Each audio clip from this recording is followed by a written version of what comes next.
There is a sound in the ocean loud enough to be felt through a boat hull, and it is not a roar. It is a measurement.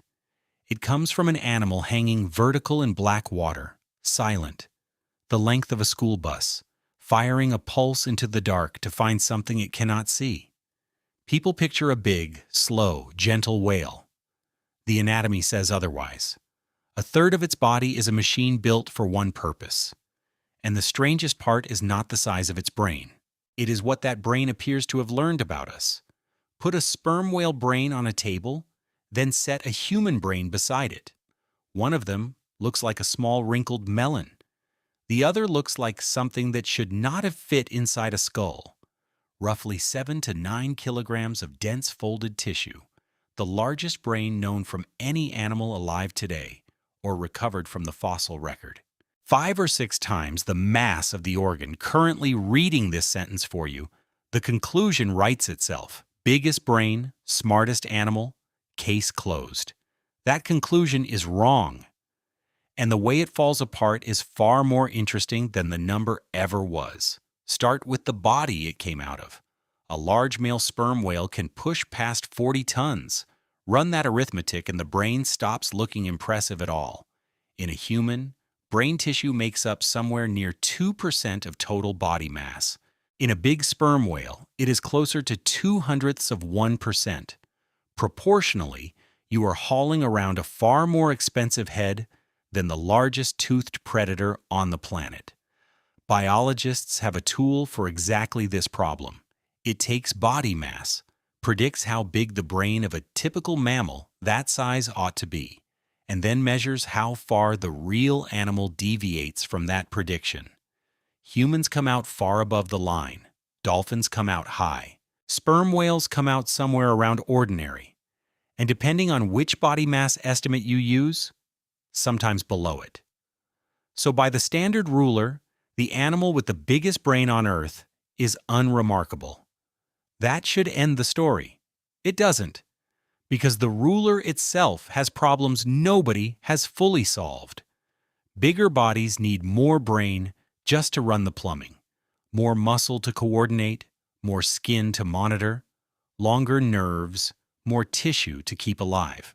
Some fraction of that 8-kilogram organ is pure administration, and nobody can tell you precisely how much.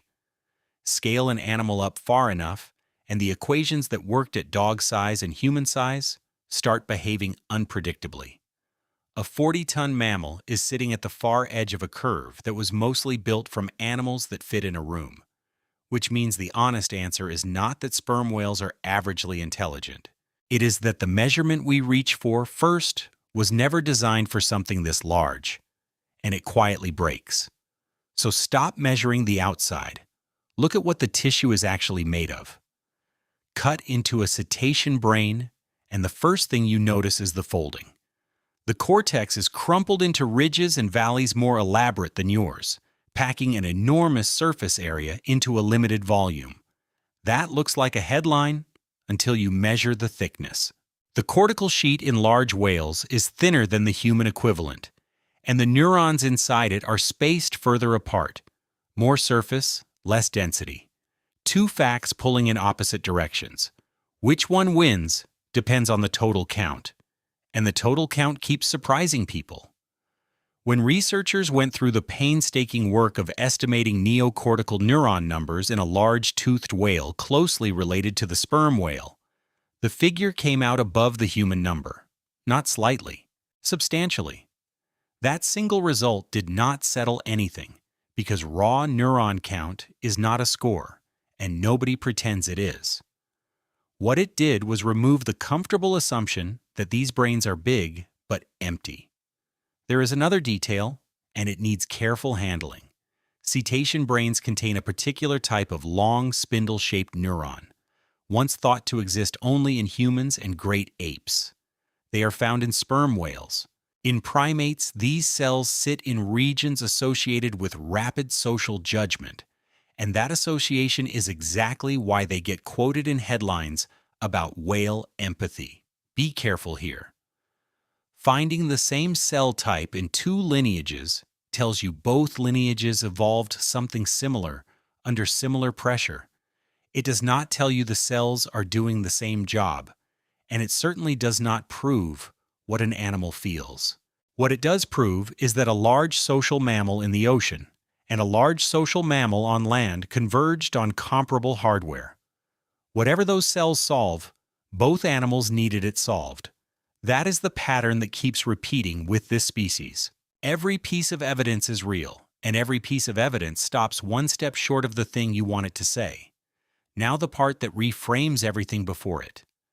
When you map which regions of a sperm whale brain are enlarged, the answer is not the region you would guess. The auditory pathway is enormous. The nerve-carrying signal from the ear, the midbrain structures that process incoming sound, the areas devoted to timing and comparing acoustic information, all of it is scaled up far beyond what a land mammal of any size carries. Some of the most expanded real estate inside the largest brain on Earth is dedicated to hearing. Meanwhile, the olfactory system is essentially gone. Smell, the sense most mammals build their world from, has been abandoned. Vision exists, and the eye is functional, but consider where this animal spends its working hours. Below a few hundred meters, sunlight stops being information. Below a kilometer, it stops existing. So picture the problem the organ was built to solve. You are a predator that needs to eat several hundred kilograms of food a day. Your prey is soft, fast, and scattered through a black volume of water that extends kilometers in every direction. You cannot see it. You cannot smell it. You cannot ask anyone. You have to find it, chase it, and return to the surface before your oxygen runs out.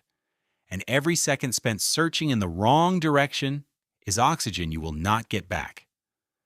That is not a thinking problem in the way we usually mean it. That is a signal processing problem run continuously, in 3 dimensions, in real time, on a body that weighs as much as a loaded truck. Brains are metabolically brutal. Neural tissue burns energy at a rate wildly out of proportion to its mass, and it burns that energy constantly, awake or asleep, hunting or resting. Evolution does not fund luxuries. An organ this expensive, in an animal operating on a strict oxygen budget, exists because something about the whale's life demanded it and kept demanding it across millions of years. So the question stops being how smart is it and becomes something sharper. What is costing so much? Here is where it gets genuinely strange. It is possible that a substantial share of that brain is not doing anything we would recognize as thought.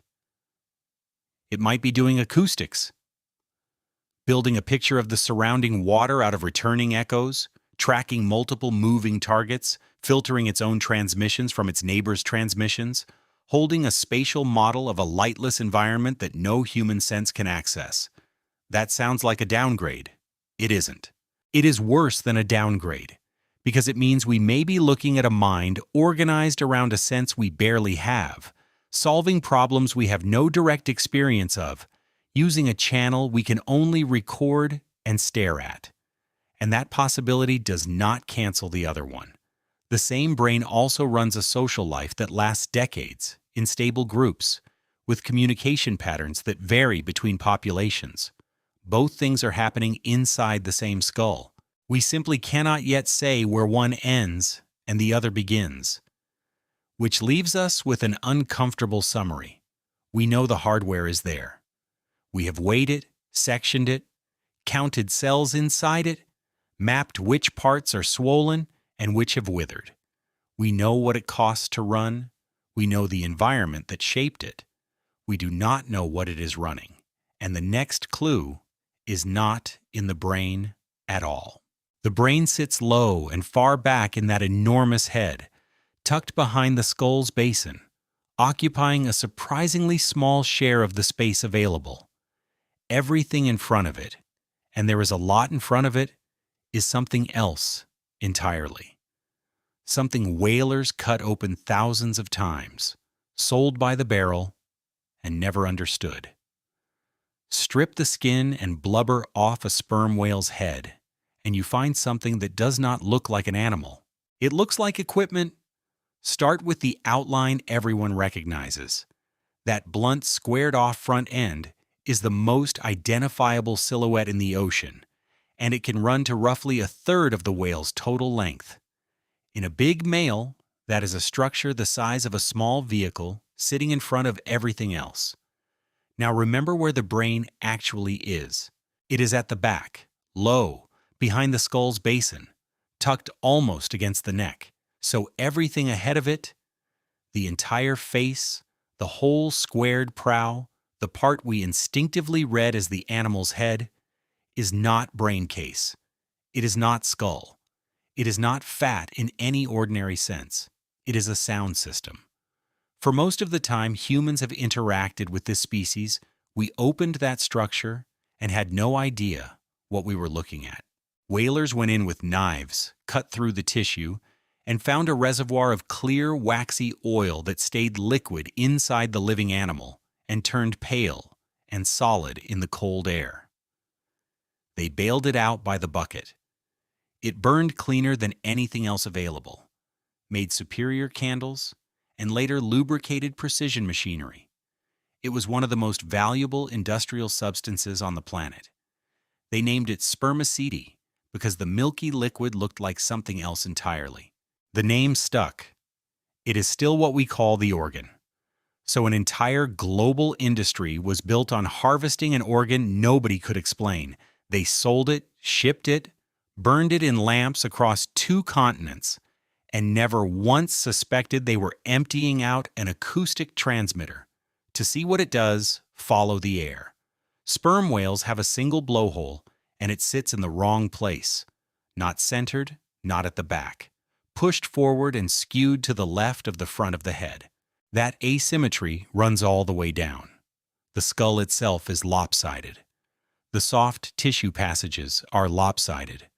The nasal system on one side has been narrowed and repurposed, while the other side stays open for breathing. If you found that skull with no context, you would assume the animal was deformed. It isn't. The asymmetry is the design. The right nasal passage, the one that stopped being about breathing, runs forward through the head to a structure at the very front. 2 thickened flaps of tissue pressed together, sitting just under the surface near the tip of the snout. Early anatomists called them the museau de singe, monkey lips, because that is unfortunately what they look like. That is where the click is born. Air gets driven through those clamped lips, they snap, and the collision generates a sharp pulse of sound. Now the part that makes no sense on first hearing. The prey is in front of the whale. The sound is generated at the front of the whale, and the sound immediately travels backwards. The pulse fires rearward into the spermaceti organ. That long cylinder of oil-saturated tissue running the length of the head and travels the whole way to the back, where it meets a broad air sac pressed flat against the concave front face of the skull. Air is a near-perfect acoustic mirror underwater. Sound hits that boundary and comes straight back. On the return leg, it passes through the lower structure, a stack of lens-shaped tissue bodies separated by sheets of connective tissue. Whalers called that part the junk because it was the leftover section with less oil in it. That name also stuck, and it is a spectacularly bad one, because those layered bodies appear to work as a graded acoustic lens, bending the pulse and shaping it as it goes. Then it exits the front of the head as a narrow, forward-directed beam. Look at what that architecture has bought.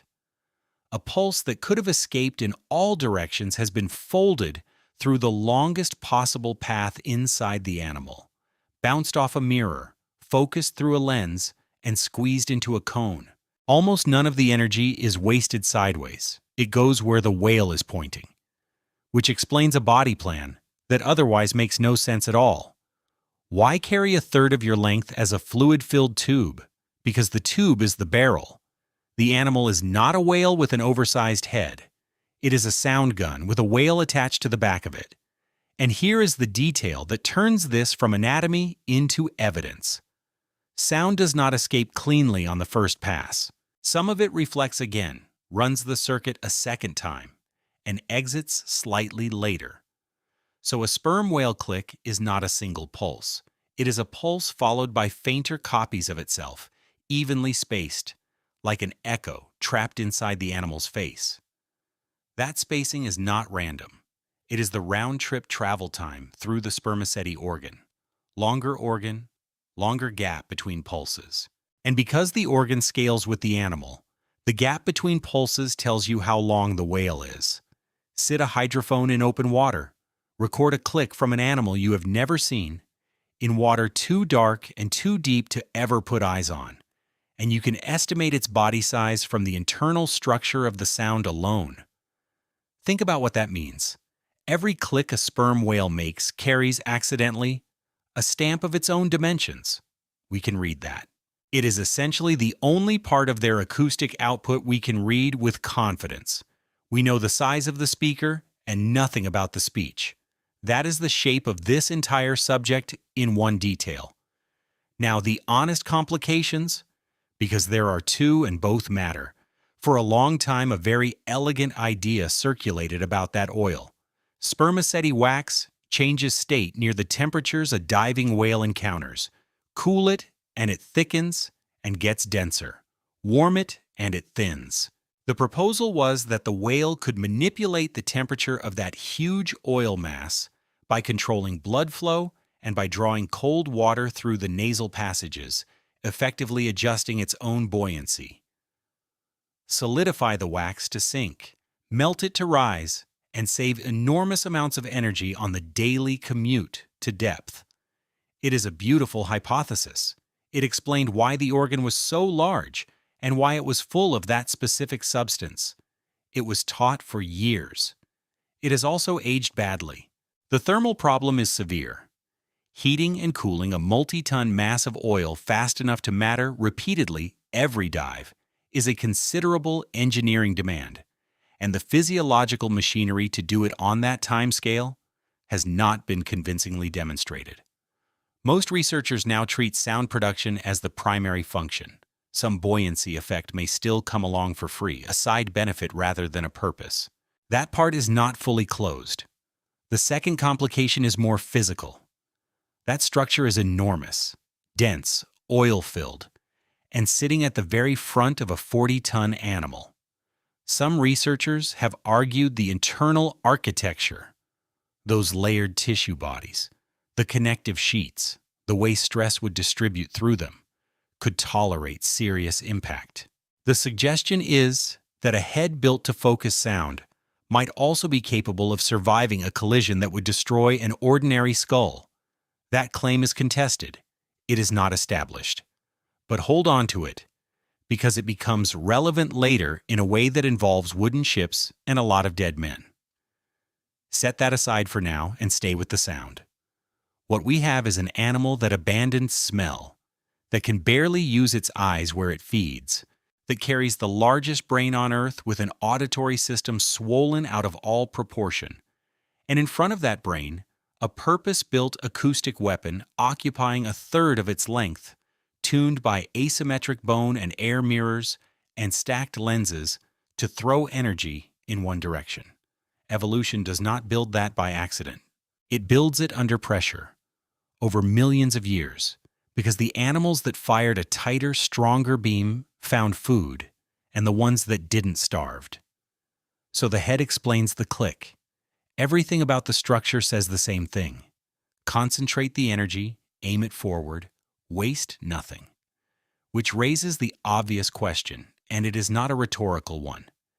If you take an animal the size of a bus, dedicate a third of its body to generating a single pulse of sound, and optimize every element of that system for output, how loud does it actually get? The answer is a number that stops being a number and starts being a physical event. Here is the number. And then here is why the number lies. A sperm whale click has been measured at source levels in the region of 230 decibels. Some recordings push higher. Put that beside familiar reference points and it sounds cartoonish. A jet engine at close range sits somewhere around 140, And 230 is not 60% louder than 140 because the decibel scale is logarithmic. Each 10 decibel step is a tenfold increase in intensity. 90 steps is a number with no intuitive meaning at all. So people run that comparison and conclude a sperm whale could liquefy a human being with sound. Stop. That comparison is broken, and the way it is broken matters more than the headline. Underwater acoustics and air acoustics use different reference pressures. Scientists working in water measure against 1 micropascal. In air, the standard reference is 20 times larger. On top of that, sound moves through water differently. The medium is denser, and the same acoustic power produces a different pressure reading than it would in air. Convert honestly between the two, and you have to subtract something in the range of 60 decibels before the comparison means anything. Do the conversion and the sperm whale click land somewhere around 170 decibels in air-equivalent terms. Still enormous. Still the loudest sound produced by any living animal we know of. Louder than a gunshot beside your ear. But not a physics-defying death ray. There is a second piece of fine print, and this one is the important one. Source level is measured, or more precisely back-calculated, as the pressure that would exist at 1 meter from the animal, directly in front of it, on the exact axis of the beam. Move off that axis, and the number collapses. Move away, and it drops with distance. The screaming figure describes a very specific point in space that almost nothing ever occupies, which brings us to the thing that actually makes this animal remarkable, and it is not the volume. It is the width. The beam a sperm whale produces is astonishingly narrow. The high-intensity core is a cone of only a few degrees. Think about a spotlight rather than a lamp. A thin column of energy punched forward into the water while the sides of the animal stay comparatively quiet. All that anatomy inside the head, the mirrors and lenses, and the long oil-filled barrel exists to achieve exactly this. Not more sound, tighter sound. And tightness is what buys range. Spread your energy in all directions and it thins out fast. Concentrate it into a narrow cone and it travels. The whale is not shouting into the dark. It is running a searchlight through it. Now consider what it is looking for. A squid is a bad sonar target. It is not a fish. It has no gas-filled swim bladder. No bubble of air sitting inside it reflecting sound, back like a mirror. It is muscle and water, and a small, hard beak, acoustically almost the same stuff as the ocean around it. It is, to a sonar system, nearly transparent. That is the problem the entire head was built to solve. Find something the density of seawater, moving, in total darkness, potentially hundreds of meters away, in a volume of water measured in cubic kilometers. You do not do that by being loud. You do that by putting so much energy into so narrow a beam that even a faint return is detectable, and then repeating it, and building a picture from what comes back. Listen to a foraging sperm whale, and you can hear the search happening. At the start of a dive, the clicks come slowly and evenly, roughly 1 every half second to 2 seconds. A steady metronome working through the water. This is the wide search. Each click goes out, and the whale waits for the echo. The gap between clicks is not decoration. It is travel time. A sound wave in seawater moves at roughly 1,500 meters per second, so a 2-second gap allows an echo to return from well over a kilometer away. The whale is spacing its own pulses to match the range it is scanning. Then, something changes. The clicks speed up. The interval shortens. The whale has a target and is closing, and it needs faster updates because the geometry is changing quickly. Then the rate goes vertical, hundreds of clicks per second. So fast the individual pulses fuse into a sound humans hear as a rasp or a creak. Field researchers call it a buzz. It is the terminal phase, the final meters of a capture attempt. the acoustic equivalent of a strobe light going off in someone's face while they run. And here is the part that turns a recording into a story. Because the buzz is unmistakable, and because it only happens at the end of a pursuit, you can count them. Tag an animal, record its dive, and every buzz is a feeding attempt. No camera required. We cannot see a single thing that happens down there, but we can count the hunts. The numbers that come back are severe. A foraging sperm whale may make hundreds of these attempts in a day. Not hundreds of meals, hundreds of attempts, many of which fail. This is not an animal picking off the occasional monster. It is an animal grinding through an enormous number of small captures over and over, dive after dive, to feed a body that needs somewhere in the region of a ton of food a week. That reframes the whole species. The image of a sperm whale is a leviathan locked in single combat with a sea monster. The acoustic record says something closer to an industrial harvester working a dark field. Now the claim you have probably heard, and the reason it needs handling carefully. It has been suggested that sperm whales use those clicks as weapons, that a pulse at close range could stun or debilitate prey, explaining how a slow, enormous animal catches fast, agile squid. It is an attractive idea. It fits the volume. It has been raised seriously in the literature. It has also never been demonstrated. Nobody has recorded a squid being stunned by a sperm whale. Experiments attempting to show acoustic debilitation in prey species have generally not supported it. And there is an argument from the anatomy itself.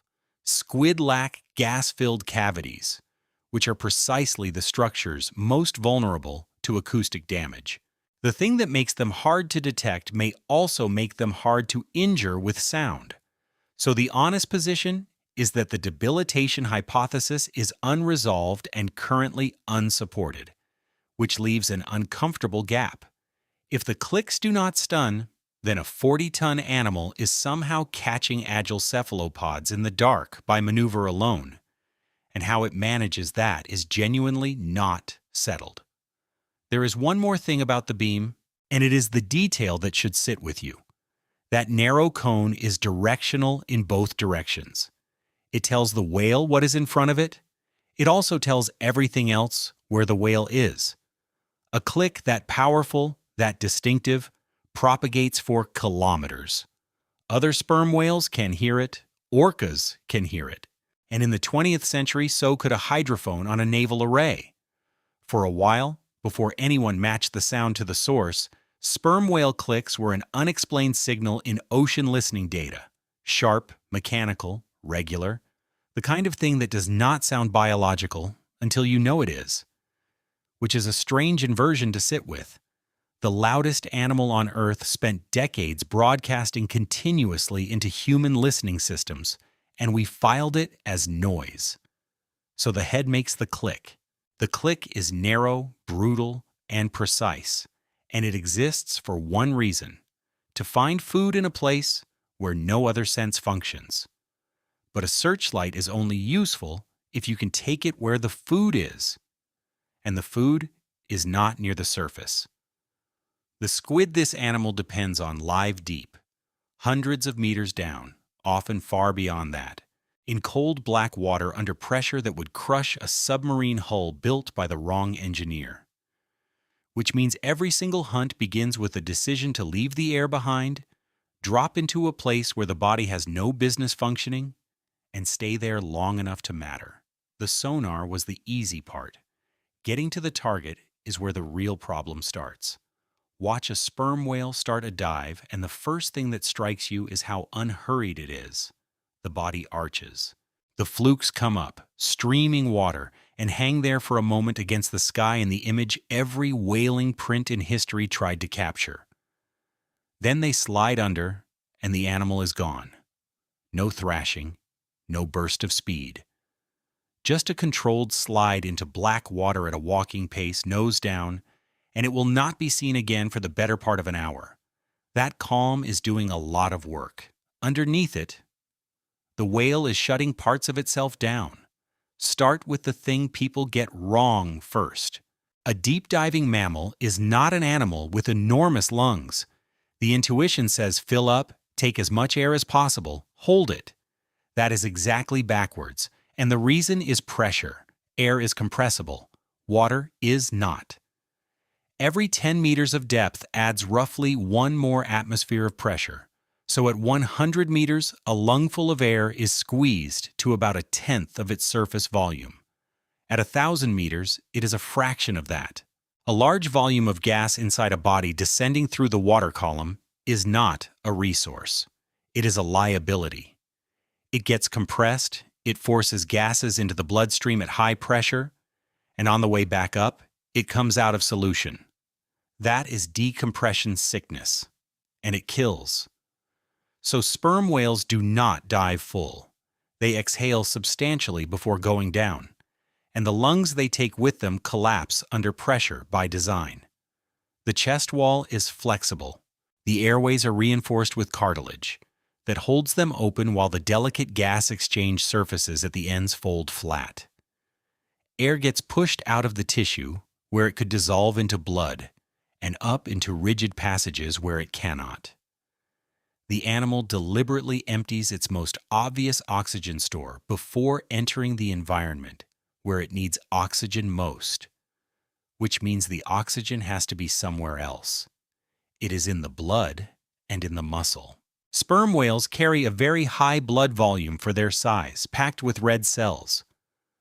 More importantly, their muscle is loaded with myoglobin, the oxygen-binding protein that gives meat its color, at concentrations far beyond anything you would find in a land mammal. Whale muscle from a deep diver is so dark it looks almost black. That color is stored breath. There is a structural problem with that solution, and evolution had to solve it. Cram any protein to those concentrations, and it tends to clump together, which in a living cell is a disaster. The myoglobin of deep-diving mammals carries surface charges that make the molecules repel each other, allowing them to be packed at densities that would otherwise cause them to stick. The chemistry had to be rewritten before the physiology could work. Now the shutdown begins. The heart rate drops, not slightly. A diving sperm whale can slow its pulse dramatically, and the effect is that oxygenated blood is spent slowly rather than circulated fast. At the same time, blood vessels feeding non-essential tissue constrict. Digestion, extremities, anything that can wait gets throttled. What remains open is the supply to the brain and the heart itself. The whale is triaging its own body. Everything that does not need to be running gets closed, so that the two organs that cannot be interrupted keep their supply. Picture what that means physically. A 40-ton animal descending in darkness, lungs flattened, heart barely turning over, most of its circulation clamped shut, running on oxygen bound into muscle it is not going to use hard, with a brain still fully lit and processing. The body is asleep. The mind is at work, and it will stay that way for a long time. Typical foraging dives run in the region of 40 to 50 minutes. Longer ones happen.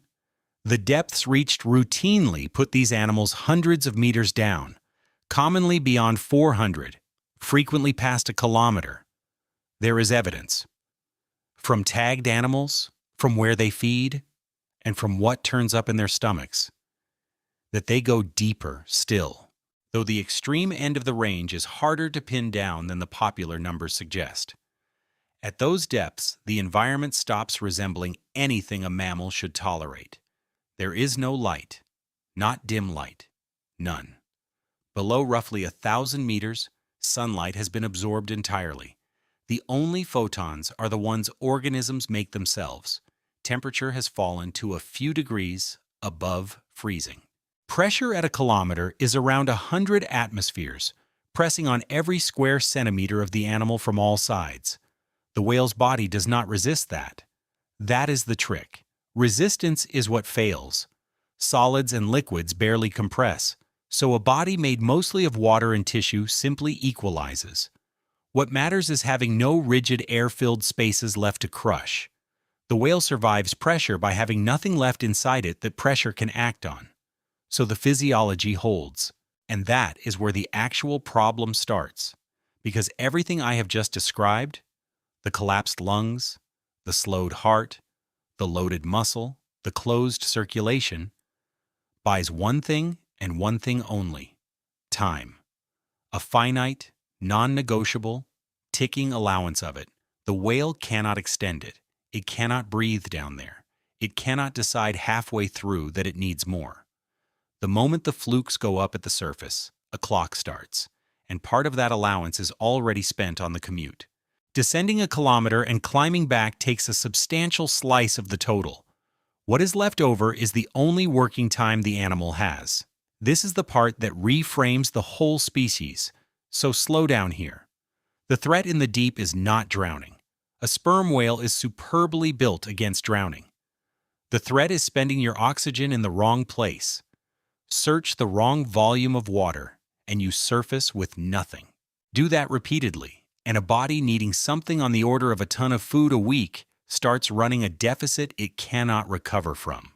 There is no shortcut, no larger meal that fixes a bad week, because the prey is small and the attempts number in the hundreds per day. So the real currency down there is not strength, it is not size, it is decision quality under a countdown, which is where that absurd brain finally starts making sense. Every dive is a sequence of choices made blind. How deep to go before starting to search. Which direction to sweep the beam. Whether the faint echo returning from the edge of the cone is worth abandoning the current path for. When to break off a pursuit that is costing more than the prey is worth. When to stop entirely and start the long climb back, because misjudging that has one outcome. And this happens in the dark, alone, at pressures that would kill you instantly, against a target that is nearly acoustically invisible, hundreds of times a day, for 60 or 70 years. That is not a brain built to be clever in the way we flatter ourselves about. It is a brain built to be right, fast, repeatedly, when being wrong is expensive. There is an added cost most people never think about. Brain tissue is a ferocious consumer of oxygen, and the sperm whale keeps its brain fully supplied for the entire dive, precisely because it cannot afford a lapse in processing. So the animal is spending its most limited resource on the organ, doing the searching. The thinking is not free. It is being paid for out of the same budget as the swimming, which produces a strange and rather beautiful economics. Every additional gram of brain has to earn its oxygen back in improved hunting efficiency, or the whole arrangement collapses. 8 kilograms of neural tissue survived that audit for millions of years. Now the awkward question. You have an animal that empties its lungs, stops its heart down to a crawl, shuts off most of its own circulation, and drops into a lightless, freezing, crushing environment for the better part of an hour, hundreds of times a week, running the most expensive organ on the planet at full power the entire time. That is a colossal investment. Something down there has to be worth it. And here is where the story goes quiet, because the answer is an animal we have almost never watched being eaten, in an event we have never filmed, reconstructed almost entirely from scars, stomach contents, and sound. We know what sperm whales hunt. We do not know what the hunt looks like. Here is what we actually have. We have scars, circular marks on the skin of sperm whales, some raked in rows, some in clean rings, most healed over into pale rings against gray hide. We have beaks, hard, black, parrot-like mouthparts of squid, indigestible, accumulating in the stomachs of dead whales by the thousand. We have sound, the click train speeding up, the terminal buzz, the moment of a capture attempt recorded through a hydrophone. And that is close to the entire evidence base for the most famous predator-prey encounter in the ocean. Nobody has filmed it, not once. Not a sperm whale taking a giant squid, not a sperm whale taking any large squid at depth. The single most iconic image in marine biology, Leviathan versus Kraken, tentacles wrapped around a scarred gray head, exists in paintings, museum dioramas, and computer animation. It does not exist in footage, which means every version of that fight you have ever seen was assembled from inference. Start with the scars, because they are where the myth comes from, and they do not mean what people think. Giant squid have suckers ringed with hardened, toothed rims. Colossal squid go further and carry rotating hooks on their arms. Drag those across whale skin, and you leave marks. So a sperm whale surfacing with fresh circular wounds around its head is genuine physical evidence of contact with a large cephalopod, and that part is not in dispute. The question is what the contact represents. The popular reading is a struggle, a titan fighting back, nearly winning, leaving its signature on an animal that barely survived. It is a great image. It is also almost certainly the wrong way round most of the time. A squid clamped onto a whale's head is not attacking. It is a prey animal doing the only thing available to it: grip and hold and try not to be swallowed. The scars are not evidence of a whale losing. They are evidence of a whale eating something that objected. In a fight between an animal weighing tens of tons and one weighing a couple of 100 kilograms at the extreme end, the outcome is not really uncertain. There is a second problem with the scar evidence, and it is stranger. Many scars are found on animals of all ages, including some quite small individuals, and some marks are far smaller than a giant squid's suckers could produce. Sperm whales also mark each other. Teeth rakes from social interactions leave their own patterns. Sorting one source from another on a healed hide, photographed at sea from a boat, is not straightforward. Some of what gets published as squid damage may be something else entirely, so the scars confirm contact and confirm very little about the encounter. Now the beaks, which are the better evidence and tell a much less cinematic story. Squid bodies are almost entirely soft. Digest one and nearly everything vanishes. The beak does not. It is hard, chemically stubborn, and it accumulates. Open a whaling-era sperm whale stomach, and you find beaks in enormous numbers, thousands, sometimes many thousands.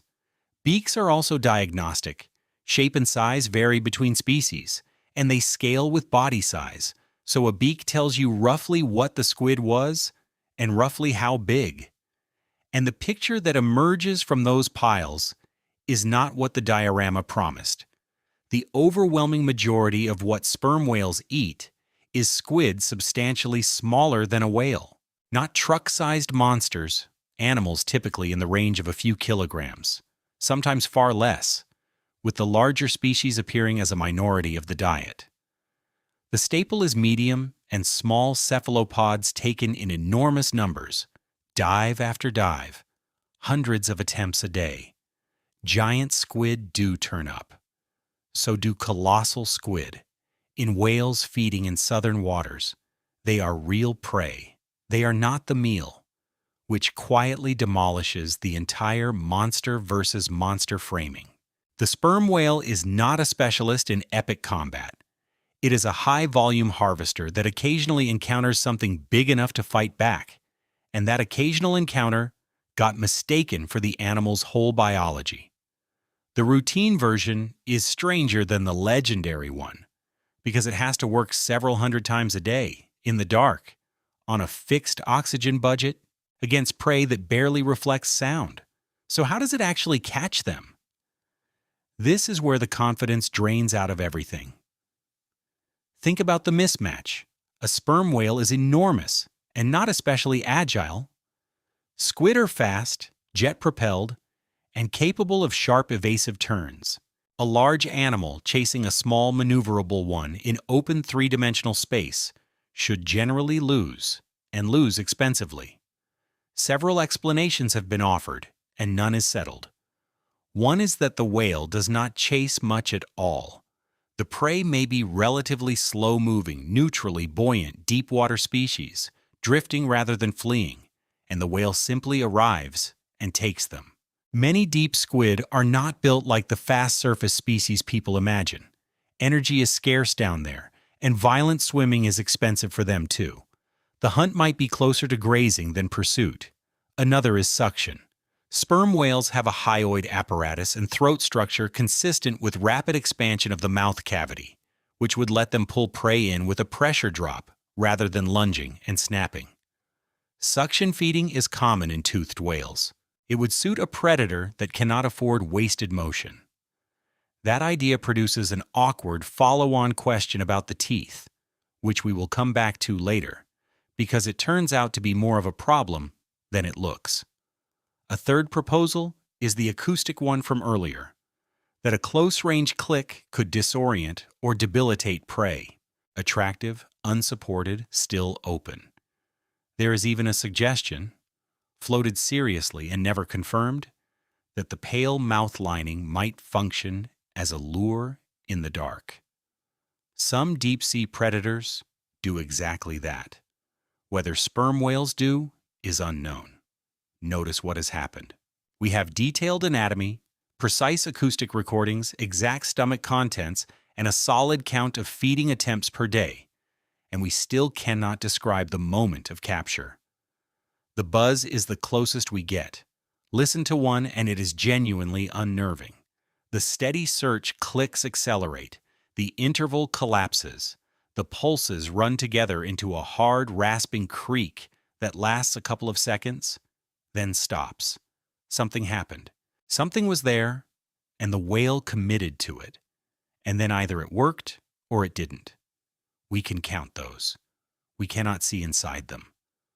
There is one more source of evidence, and it is the strangest object this animal produces: ambergris, a waxy mass that forms in the intestines of some sperm whales, built around indigestible material, squid beaks prominent among it. It was worth extraordinary sums as a perfume fixative, and lumps of it still occasionally wash ashore and make headlines. Think about what that substance is. It is a physical record of a diet produced by an animal to cope with the accumulating hardware of thousands of prey it could not fully digest. The most valuable material to come out of a sperm whale after the oil is essentially a byproduct of eating too many squid beaks. There is something in all of this that should be bothering you. Everything about this hunt is solitary. One whale, one beam of sound, one descent into black water, alone with a decision-making problem no other animal can help with. There is nothing cooperative about it. Two whales searching the same volume would interfere with each other acoustically and split the prey. The dive is a private event by necessity. Some populations of sperm whales, the large males in high-latitude waters, do live essentially alone, and that fits perfectly. But most of them don't. Come back to the surface and the picture reverses completely. Females and young live in stable groups. They stay together for decades. They surface together, rest together, spend long periods in close physical contact, and produce constant streams of patterned sound at each other. If the job is solitary, if the food cannot be shared efficiently, if the hunting problem is fundamentally an individual one, then all that social machinery is expensive overhead with no obvious return. Something at the surface is worth as much as the food below it. And whatever it is, they are talking about it constantly. Put a hydrophone in the water near a group of resting sperm whales, and you do not hear whale song. There is no melody, no rising and falling tone, nothing like the long structured phrases humpbacks produce that ended up on records in the 1970s and permanently shaped what the public thinks whales sound like.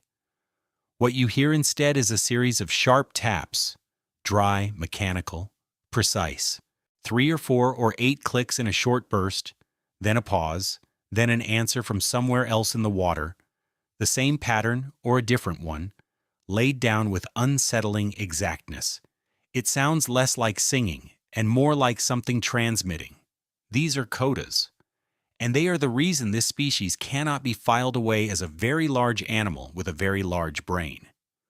Start with what a coda physically is. It is a short, stereotyped sequence of clicks, usually somewhere between 3 and around a dozen, produced with a specific rhythm. The information is not in the pitch, it is not in the loudness, it is in the timing, the exact intervals between one click and the next. Write one out and it looks like Morse. 3 clicks evenly spaced. Or 5 clicks with a pause after the first 2. Or a rapid run of 4 with a long gap before a final tap. Researchers named them by that rhythm. A coda of 5 evenly spaced clicks is a 5R. A pattern of 4 rapid clicks, then a pause, then 1 is a 4+1. Not poetic. Deliberately not poetic, because the whole point is to describe the pattern without pretending to know what it means. Now, the first thing that should strike you, the same organ that fires a 230 decibel pulse into the dark to locate a squid is also producing these. Same anatomy, same clicking mechanism, same monkey lips, same reflective circuit through the head. One machine, 2 completely different jobs. The output changes to suit. Foraging clicks are ferociously directional and powerful. A searchlight. Codas are quieter and spread out more broadly, which makes sense because a signal meant for a companion nearby has no need to punch through a kilometer of water and every reason to be audible off-axis. The animal evolved a sonar transmitter and then repurposed it as a voice. Or possibly the reverse. Which came first is not settled and probably never will be. Here is where it gets interesting and where you need to hold 2 things in your head at once. Codas are exchanged. Record a resting group and you do not hear random output. You hear turn-taking. One animal produces a pattern, another responds, sometimes with the same pattern, sometimes with a different one, with timing tight enough that it is clearly a response rather than a coincidence. There is also matching. 2 whales will trade the identical rhythm back and forth, then switch together to another. And there is overlap, periods where individuals click in synchrony, patterns interlocking rather than alternating. That is structure, not noise, not emotional expression, not a mating display broadcast at nothing in particular. It is patterned, reciprocal, and it happens most intensely when the group is at the surface in physical contact socializing after everyone has come back up from the dark. So the obvious question, is it language? The honest answer is that we do not know, and everything about how that answer gets reported is misleading in one direction or the other. Take the case against first because it is stronger than enthusiasts like to admit. The repertoire is small. A given population uses a limited set of coda types, a few dozen at most, often far fewer in regular use. Compare that to the vocabulary of any human language, and it is not close. A communication system with that few distinct units cannot carry anything like the range of meaning speech does, unless it is combining them in ways we have not detected. Worse, the distribution is lopsided. In many groups, 1 or 2 coda types dominate overwhelmingly, produced far more often than everything else combined. If codas were carrying detailed content, you would expect a more even spread. What you actually see looks more like a signal being repeated constantly, which is a pattern that suggests identity rather than information. That is the leading interpretation, and it has real support behind it. The most common coda in a given population appears to function as a marker, a signature that identifies which group of whales the sender belongs to. Not a name, a badge. And now the case for something more, because recent work has complicated the simple picture. When researchers analyzed large volumes of coda recordings with more sensitive methods, they found variation inside codas that had previously been treated as noise. The overall tempo of a coda can be stretched or compressed. Individual clicks can be added to the end of an otherwise standard pattern. The internal rhythm can be subtly altered while the type stays recognizable. Crucially, some of that variation appears to be systematic and appears to be context-dependent. whales adjusting these features in coordination with each other during an exchange. If that holds up, it means the number of distinguishable signals is considerably larger than the coda type count suggests. A system with a few dozen types and several independent ways of modulating each one has a combinatorial capacity far beyond what anyone was working with a decade ago. That is an important finding. It is also, and this needs saying clearly, a finding about structure, not meaning. Discovering that a system has more distinguishable states does not tell you those states carry information. A system can be intricate and still be doing something simple. So where does that leave us? With a communication system that is demonstrably patterned, demonstrably reciprocal, demonstrably richer than it looked, produced by the largest brain on the planet, in an animal that lives for 70 years in a stable social group, and completely opaque. We can transcribe every signal.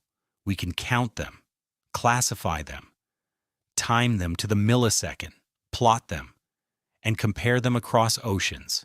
We cannot decode a single one. Think about what a bizarre position that is. We are not short of data. We have decades of recordings. The problem is not access.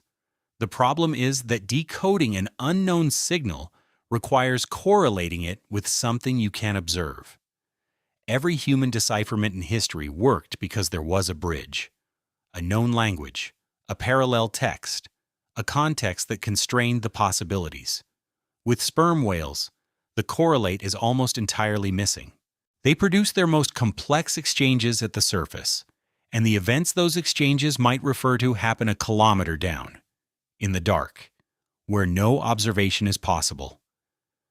We can hear the conversation. We cannot see the world it is about. There is one more finding, and it is the one that opens the door to something much larger. Codas are not uniform across the species. Record sperm whales in one part of an ocean, and you get a particular set of patterns used at particular frequencies. Record them somewhere else, and the set is different. That alone could be explained by geography. Populations separated by distance drift apart, and their signals drift with them. That would be unremarkable. Except that is not what the data show. Because in some regions, groups using completely different coda repertoires occupy the same water, the same feeding grounds, the same coordinates. They pass within acoustic range of each other. They are genetically capable of interbreeding, and they maintain distinct sets of signals anyway. Two populations in the same place using different patterns, and not converging. Geography cannot explain that.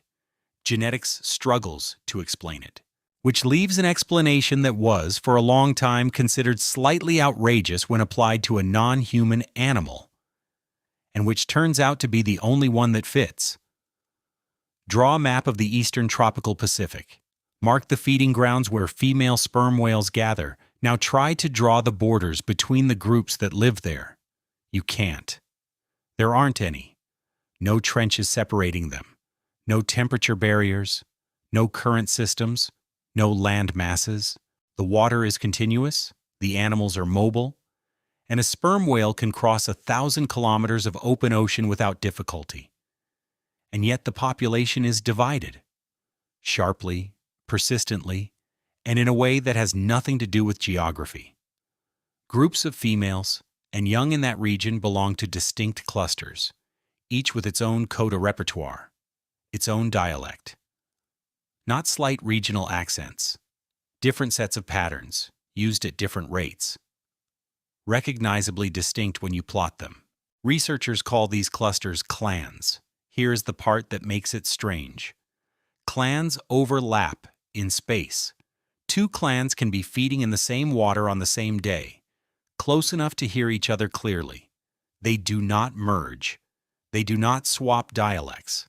They do not, as far as anyone can tell, socialize across the boundary.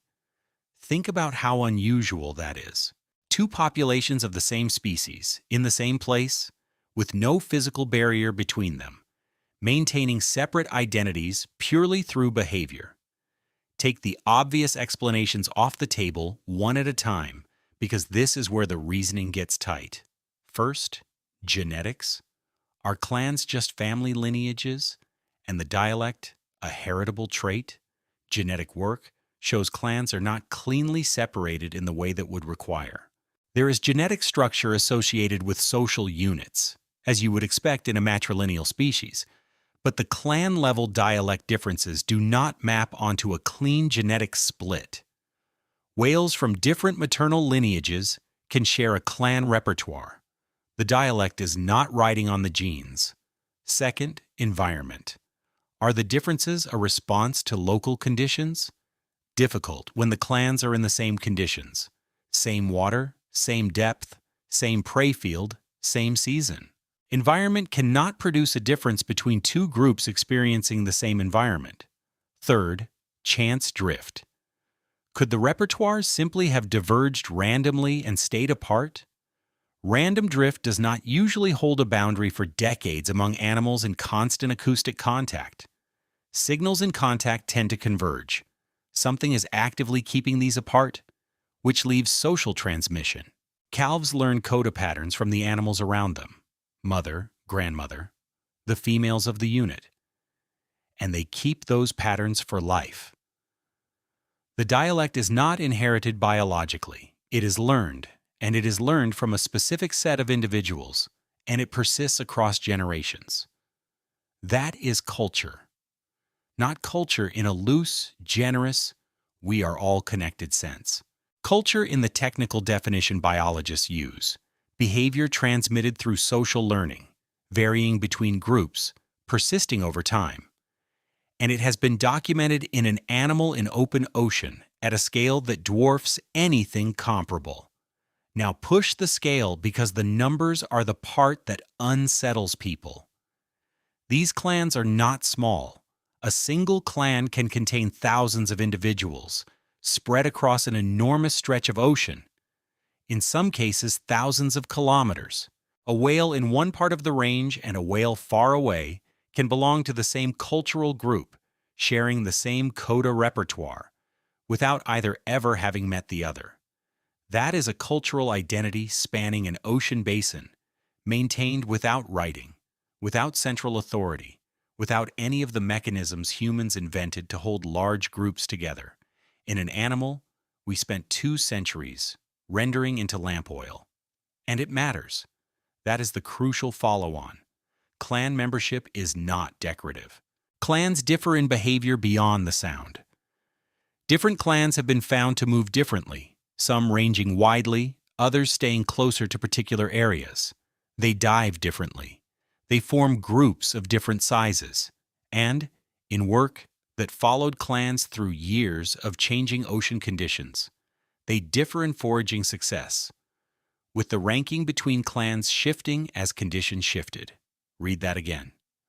During one climate state, one clan feeds better. Conditions change and the advantage moves to the other, which means the cultural strategy each clan carries is a real bet on how to make a living. The dialect is a marker of a whole package. Where to go, how to search, how large a group to travel in. And that package has consequences for whether calves survive. So culture here is not ornament. It is a survival strategy transmitted socially. And different transmitted strategies produce different outcomes in the same ocean. That is an extraordinarily rare thing to be able to say about a non-human animal. And it comes with a caveat that has to stay attached. The mechanism is inferred from correlation between clan membership, behavior, and success over time. Nobody has watched a whale teach another whale a foraging strategy. The pattern is strong. The proof of the process is not there. There's a second thing clans do, and it is more mundane and possibly more important. They govern who you can associate with. Sperm whale social life at the surface is built on units. Small, stable groups of females and their offspring, often related, staying together for years. Units meet other units and temporarily join up, traveling together for a day or several, then separating. Those temporary associations happen within clans. A unit will join another unit from the same clan. It will not Generally, join a unit from a different clan even when both are in the same water. So the dialect is functioning as a passport. It tells another group from acoustic range, before any visual contact in water where visual contact barely happens, whether you are compatible, which finally explains why one coda type dominates the repertoire. If your most used signal is the one that identifies your clan, you would expect to produce it constantly. That is not a poverty of language. That is a system where the single most important thing to broadcast, in an ocean where you cannot see who is approaching, is who you belong to. And that reframes something from earlier. We assumed the small repertoire was evidence against complexity. It may instead be evidence of what the system is prioritizing, not describing the world, but establishing identity in an environment where identity cannot be seen. Now the part that changes the emotional temperature of everything that follows. Culture requires transmission. Transmission requires teachers. And in a sperm whale unit, the teachers are old females. These animals live a long time. Females can reach 60, 70 years and beyond. They stay in their natal unit for their entire lives. Males leave as juveniles and go elsewhere, but a female calf born into a unit will still be in that unit when she is a grandmother. So the information, the dialect, the movement patterns, the foraging strategy, whatever else is being carried, accumulates in the oldest individuals and flows downward through decades of continuous contact. That produces a specific kind of vulnerability, and it is worth being clear about it now because it comes back later with force. If knowledge lives in the oldest animals, then removing the oldest animals does not just reduce the population. It removes the library. Hold that. There is one more consequence of this social architecture, and it is the practical one. We established that every hunt is solitary. One whale, one beam, one descent, alone in the dark on a fixed oxygen budget. Nothing about that requires company. But the animal doing the hunting is not always free to leave. Because somewhere near the surface, unable to follow, physically incapable of surviving the environment its mother works in, there is a calf. And the moment she arches her back and drops into the dark, she has a problem that no amount of intelligence, sonar, or oxygen storage can solve alone. A newborn sperm whale is about 4 meters long and weighs around a ton. By any normal standard, that is an enormous animal. In this species, it is helpless. It cannot dive.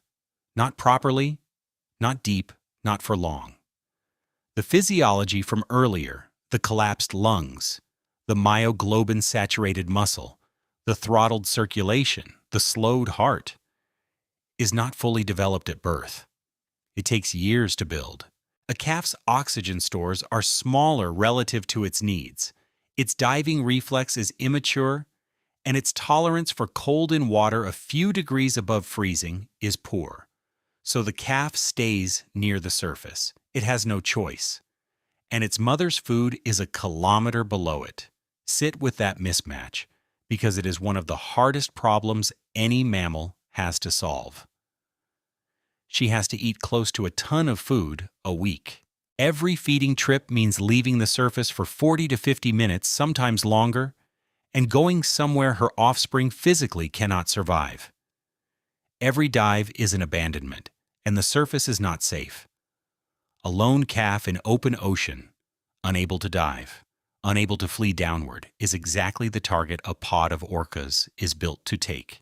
Orcas hunt cooperatively. They attack calves specifically, and they are entirely capable of killing a young sperm whale if they can get it away from adults. So the mother has two requirements that directly contradict each other. Be at depth for most of the day, or her calf starves through her. Be at the surface, or her calf gets killed. There is no individual solution to that. None. No amount of processing power in the largest brain on Earth resolves a conflict where the animal needs to be in two places separated by a vertical kilometer. The solution is other whales. Watch a group of females at the surface over several hours, and a pattern emerges. When one adult goes down, another stays up. The dives are staggered, not synchronized, deliberately offset, so that at any given moment there is almost always an adult in attendance near the surface, while the rest are working below.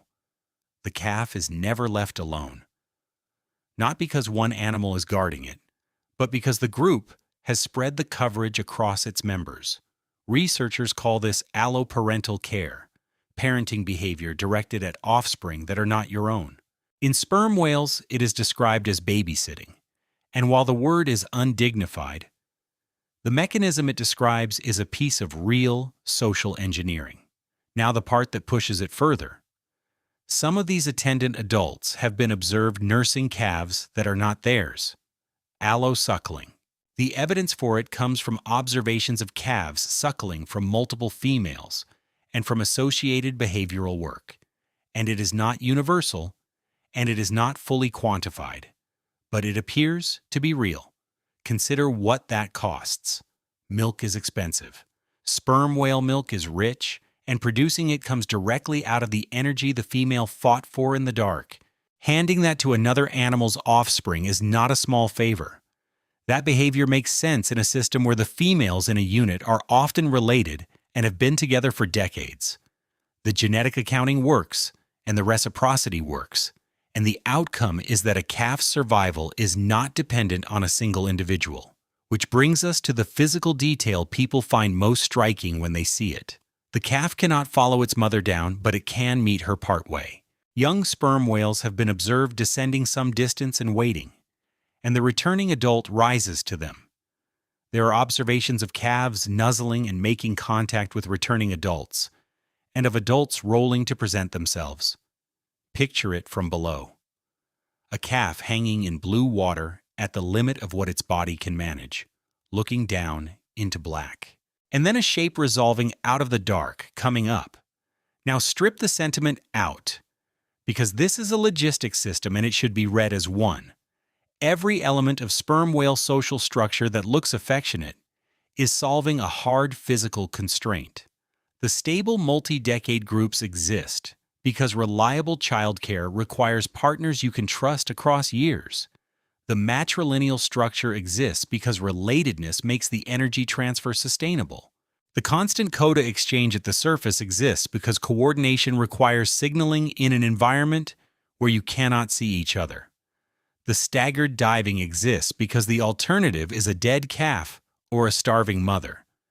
The society is not a bonus feature layered on top of the biology. It is the only thing that makes the biology possible. Without it, deep foraging by a lactating female is not a viable strategy. The animal could not do this job alone. The entire adaptation, the sonar, the head, the dive physiology, the brain, is downstream of a social arrangement that keeps the young alive while the adults are absent. That inverts the usual story. We tend to assume intelligence produces society. Here it looks more like the reverse. A physical problem forced a social solution, and the social solution created the conditions for everything else. There is a second piece of evidence for how much this matters, and it is grim. Calf mortality in sperm whales is high, and reproduction is slow. Females give birth infrequently. The interval between calves runs to several years, sometimes longer. Gestation lasts well over a year. Nursing continues for years beyond weaning onto solid food. Young sperm whales have been observed suckling long after they can eat squid. That is a species with almost no reproductive slack. Lose a calf, and the replacement is years away, which means the childcare system is not a nicety. It is load-bearing, and it is under constant pressure. Now consider what those decades of shared responsibility actually build. A unit of female sperm whales is a group of animals that have been coordinating with each other, exchanging pattern sound with each other, and taking physical risks for each other's offspring for 20, 30, 40 years. They know each other's signals. They know each other's habits. They have collectively raised multiple generations. That is a very long time to develop the ability to act as one thing rather than several. And that capacity does not stay confined to childcare, because the threat that made the babysitting necessary is still out there. Orcas do attack sperm whales. Not constantly, but it happens. And it has been observed. When a pod of orcas closes in on a group of females and calves, the situation changes from a logistics problem to something immediate. The whales do not scatter. A scattered group loses its calves. That is exactly what a coordinated predator wants. What they do instead has been observed from boats and from the air. And once you see the shape of it, it stops looking like animal panic and starts looking like something else entirely. Bodies arranged with deliberate geometry. The vulnerable placed in a specific position. The dangerous ends of 40-ton animals pointed outward, together, in a formation that has been described in the literature for decades and still does not have a settled explanation for how the whales coordinated. The same group that spent 30 years arranging babysitting shifts can, in a matter of moments, assemble itself into a defensive structure. And that is where this species stops being merely intelligent and starts being something you would not want to be on the wrong side of. Watch it from the air, and it looks like a flower opening on the surface of the sea. 6, 8, a dozen sperm whales arranged in a circle. Heads together at the center, bodies radiating outward like petals, tails pointing out at the water beyond. In the middle of that circle, protected on every side by tons of adult whale, the calves. Whalers saw this. They gave it a name that has stuck for 200 years. The Marguerite, after the daisy. Modern researchers call it the Marguerite Formation, or the Rosette. It is one of the most striking pieces of coordinated animal behavior in the ocean, and it is genuinely defensive. When orcas approach a group of female sperm whales with young, this is what the sperm whales do. The logic is not subtle. A sperm whale's tail is an enormous slab of muscle at the end of a heavily built body, capable of delivering an impact that can seriously injure or kill an attacking orca. Pointed outward in a ring with no gaps, that formation turns a group of vulnerable animals into a wall of weapons facing every direction at once, with the target the attackers actually want sealed inside where it cannot be reached. Orcas hunt by isolating individuals. Separate one animal from a group, wear it down, take it. That strategy fails against a structure with no edges to attack and no individual to peel off. Now, the detail that shows this is not a fixed reflex. Sometimes the formation runs the other way. Heads outward, tails to the center. Same ring, same protected interior, opposite orientation. That version has been described in situations where the threat is different, where the whales appear to be presenting the massive front of the head rather than the tail. Sperm whales also have a functional weapon at the front, a narrow lower jaw lined with heavy conical teeth, in an animal with the leverage to use it. An animal with a single hardwired response does not have two configurations. Choosing between them, on the spot, according to what is coming, requires assessing the threat and selecting the appropriate structure. And the whales have to agree. That is the piece nobody has explained properly. Assembling that formation requires multiple 40-ton animals to simultaneously understand what is happening, agree on a response, and take up specific positions relative to each other, in seconds, in water, where visibility is limited and the situation is moving. Coda exchange is almost certainly part of it. This is a species with a signaling system running constantly, and a group that has been in continuous acoustic contact for decades. But nobody has recorded the moment of coordination and worked out what passes between them. We can describe the output. We cannot describe the process. There is more. Injured or distressed individuals have been observed at the center of these formations, supported by others, not just calves. And sperm whales have been recorded returning to the aid of group members under attack, rather than fleeing. That behavior is documented. What drives it is not something anyone can state with confidence, and the temptation to describe it in emotional terms should be resisted, because we cannot verify what these animals experience. What we can verify is the behavior. They stay, they arrange themselves, and they defend, which produces the observation that whalers made and that turned out to be a catastrophe. Sperm whales are difficult to separate from each other. Harpoon one animal in a group, and instead of the others scattering to safety, the group often stayed, circled, remained with the wounded animal. For a whaling crew, that was not a tragedy. It was an opportunity. The technique that emerged from it was, in commercial terms, brutally effective. Wound an animal, sometimes deliberately choosing one that would keep others close, and work the group that gathered around it. A behavior built over millions of years to defeat cooperative predators had become a mechanism for delivering an entire social unit to men with lances. This is the reversal everything so far has been building toward, and it needs to land properly. The Marguerite Formation is not a mistake. Against orcas, it works. It has been selected for, refined, and maintained because groups that did it kept their calves, and groups that didn't lost them. Against a whaleboat, it is the single worst thing the whales could possibly do. An orca has to get close. It has to physically engage, which means entering the arc of those tails, which is where the defense functions. A whaleboat does not engage on those terms.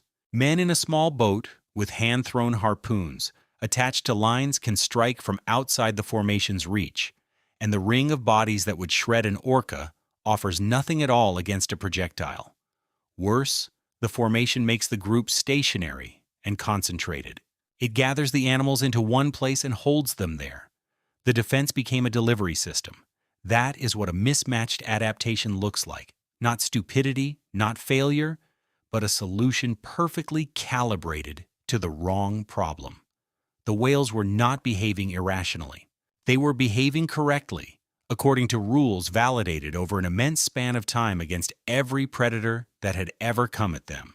Then something arrived that did not follow those rules. Sit with the scale of what that meant. Open boat whaling for sperm whales ran through the 18th and 19th centuries and killed enormous numbers of these animals. It was slow, dangerous, hands-on work, and it was profitable enough to send fleets to every ocean on the planet because the oil in those heads lit the cities of the industrializing world. And the animals' own social architecture, the thing that made their society possible, the thing that kept their calves alive, the thing built out of 30-year relationships and constant acoustic contact, was one of the reasons they were catchable. Now hold two facts side by side, because together they produce the question that drives the rest of this story. Fact 1. Sperm whales possess a demonstrated capacity for rapid coordinated response, capable of switching between configurations depending on the threat. Fact 2. Sperm whales transmit behavior socially between individuals and across generations, in clans that span ocean basins, through units that stay together for decades. An animal that can coordinate a novel response and can pass information to others, facing a predator that had never existed before, using a tactic that was actively getting them killed. The question writes itself. Over the decades that whaling ran, with the same clans in the same waters encountering ships year after year, did anything change? Did they figure it out? That is an enormous claim, and there is a version of it that is testable, which is why it is coming later rather than now. There is also a lot of ground between here and there. Because before the ships arrived in numbers, before any of this became a question about learning and adaptation, there is something else about these animals that nobody has fully explained, and it produces the strangest image in this entire story. It has nothing to do with hunting or defense. It happens when there is no threat at all, when the water is calm and the group has finished feeding and there is nothing to coordinate, and the first time anyone documented it properly, it was because a research vessel drifted straight into a group of sperm whales that did not appear to notice the boat was there. A research vessel drifting with its engines off in calm water moves almost silently. That is the only reason anyone got this observation at all. The boat drifted into a group of sperm whales, and the whales did not react. Not a delayed reaction, not a lazy one. Nothing. The animals stayed exactly where they were as a vessel came into contact range, and only when the hull physically touched one of them did the group come alive and move off.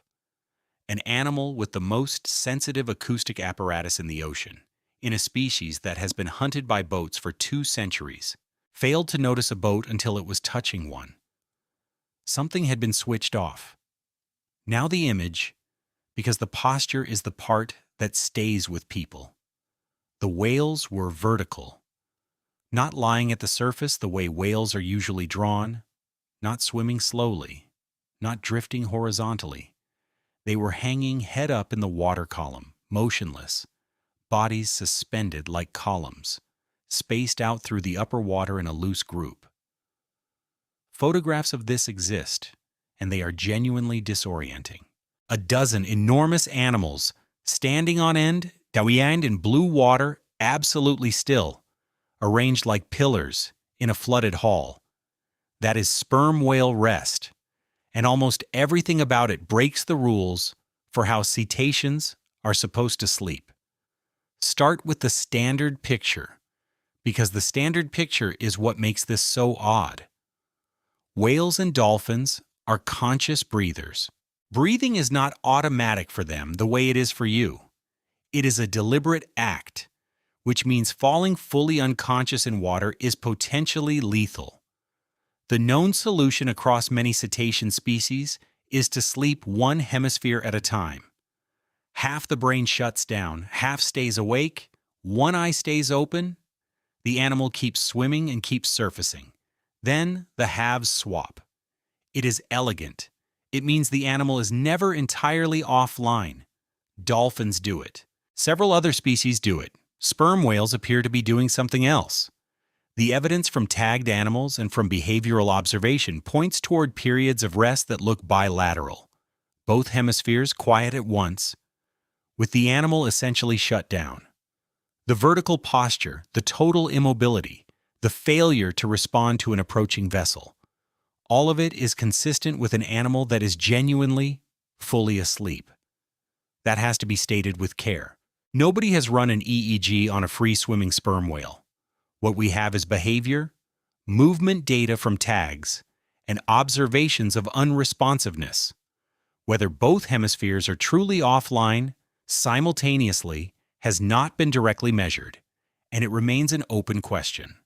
But the behavioral evidence is hard to explain any other way, and it opens a much more disturbing question, because if the animal is fully unconscious, the animal is not breathing. During these rest periods, sperm whales appear to hold their breath. They hang vertically in the water. They do not surface. And the bouts run for something in the region of 10 to 15 minutes at a stretch. An air-breathing mammal, unconscious, not breathing, suspended in open ocean. That is a genuinely dangerous state to enter. Orcas exist. Ships exist. And this is an animal that cannot flee if it does not know something is coming. So why take the risk? There is no confirmed answer, but the constraints point in a direction. Something about this animal's physiology or neural requirements may not tolerate the half-and-half arrangement other cetaceans use. A brain of this size, running the acoustic processing load we have been describing, may need a form of rest that unihemispheric sleep does not provide. If that is the case, then the vulnerability is not a design flaw. It is a price. The animal is paying with exposure for something it cannot get any other way. Now, the number that makes this stranger. Analyses of tag and observation data suggest sperm whales spend a remarkably small proportion of their time in this state, on the order of just a few hours a day, and possibly less. Compared with most mammals, that is very little sleep. Think about what that says about the schedule.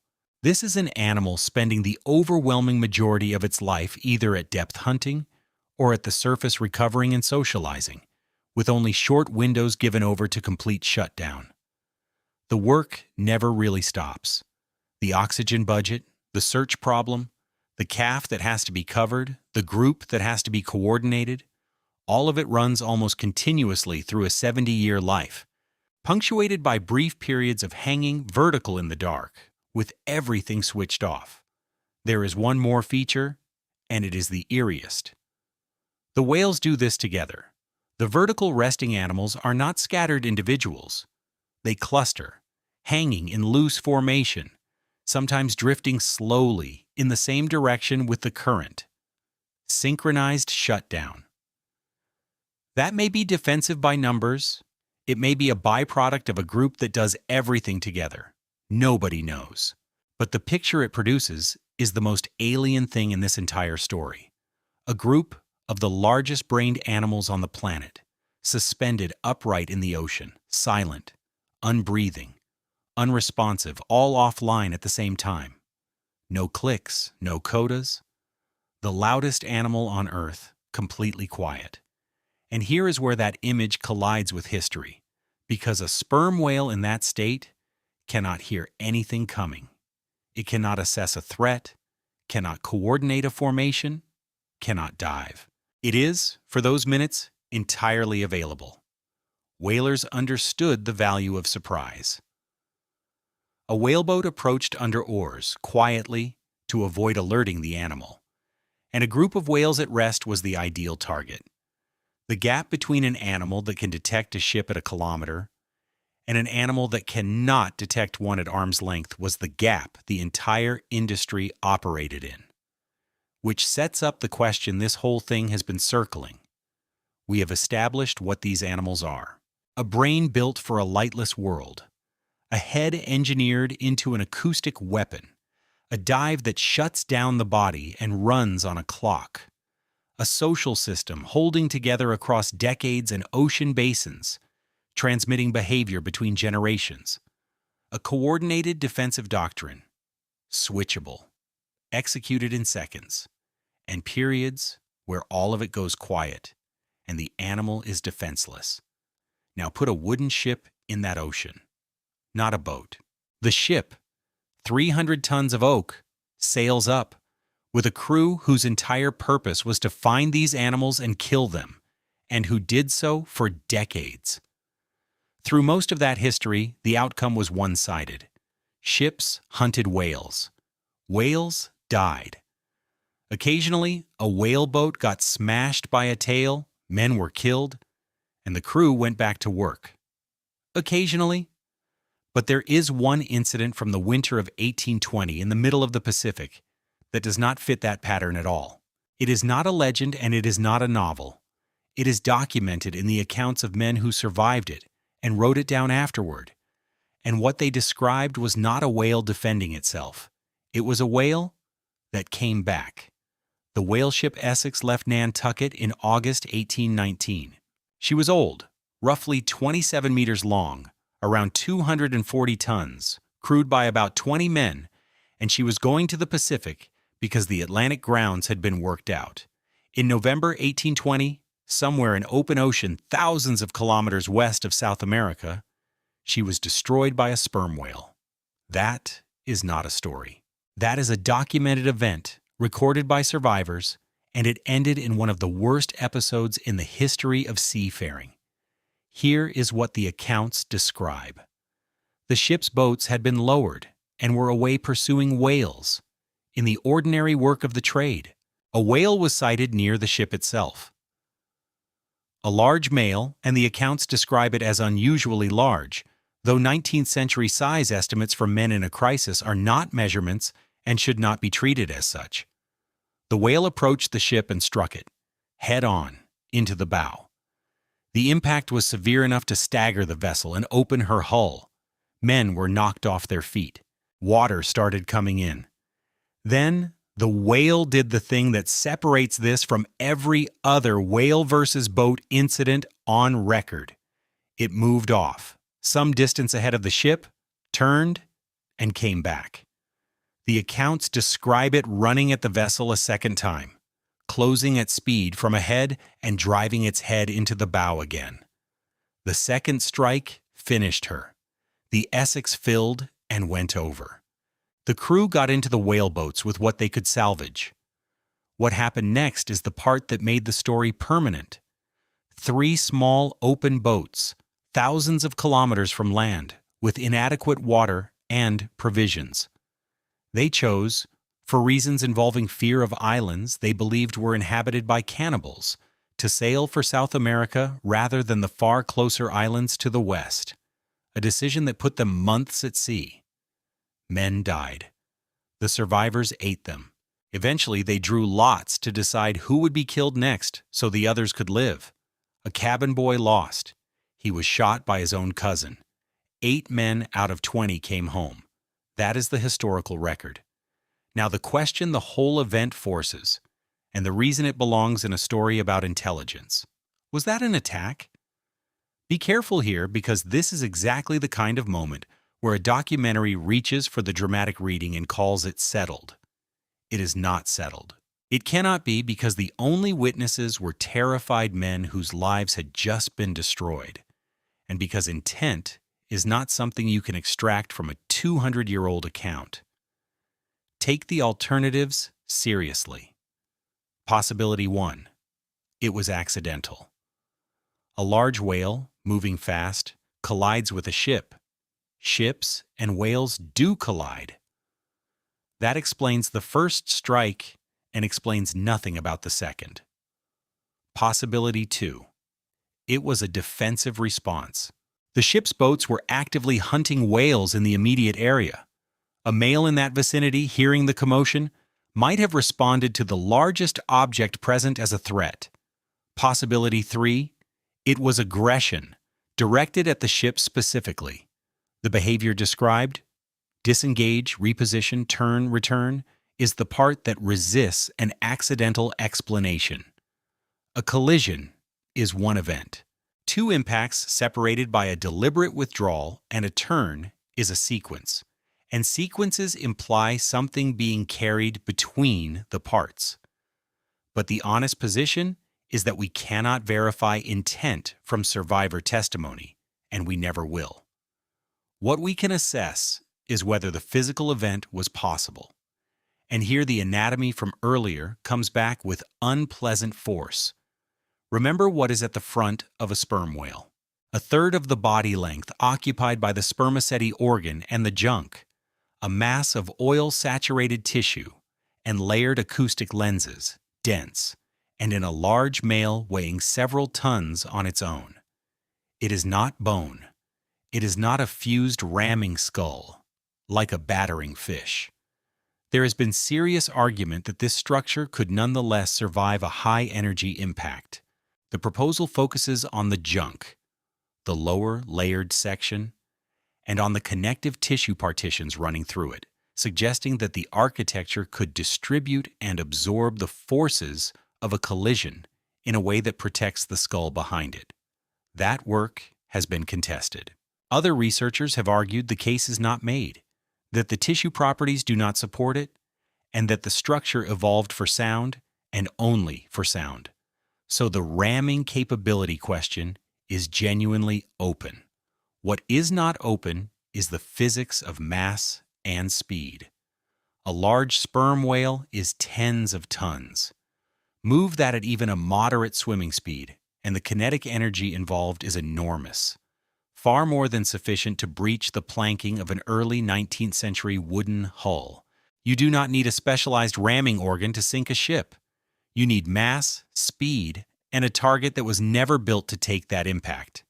Whether the whale was hurt by doing it is a separate question, and one nobody can answer.